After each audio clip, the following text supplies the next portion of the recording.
بسم اللہ الرحمن الرحیم۔ نانی کی کہانی۔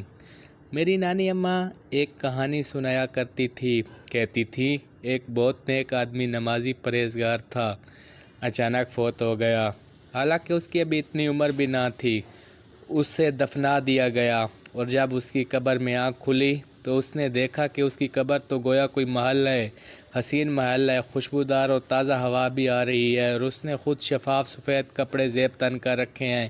وہ اٹھا اور چال پھر کر ادھر ادھر کا جائزہ لینے لگا۔ اپنی دائیں جانب کی راہداری سے اس سے تلاوت قرآن پاک کی آواز آنے لگی، اور وہ دیکھنے کے لیے اتنی دلکش تلاوت کون کر رہا ہے ادھر چل نکلا۔ کیا دیکھتا ہے کہ اس کا کوئی عزیز ہے جو کافی سالوں پہلے انتقال کر گیا ہے۔ اسے دیکھ کر خوش ہوا اور اس سے مصافحہ کرنے آگے بڑھا، مگر کیا دیکھتا ہے کہ اس شخص نے اس کا گریبان پکڑ لیا اور کہنے لگا، نکالو میری اٹھنی۔ یہ صاحب جو کوشش و بچ میں مبتلا تھے، انہیں اچانک یاد آیا کہ اس سے بہت مدت پہلے قرض کی صورت میں اٹھنی لی تھی۔ رقم بہت چھوٹی تھی، اس لیے واپس کرنا بھول گئے، مگر اب تو منو مٹی تلے اس نے میرا گریباں پکڑ لیا ہے، تو اب کیا کروں؟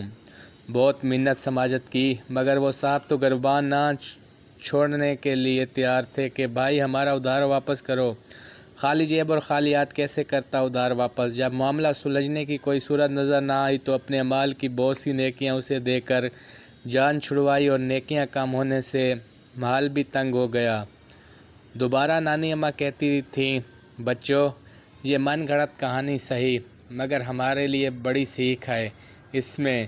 قرض لو یا ادھار یا کسی کا حق دینا ہو، اسے ادا کرنے میں ایک پل بھی دیر نہ کرو۔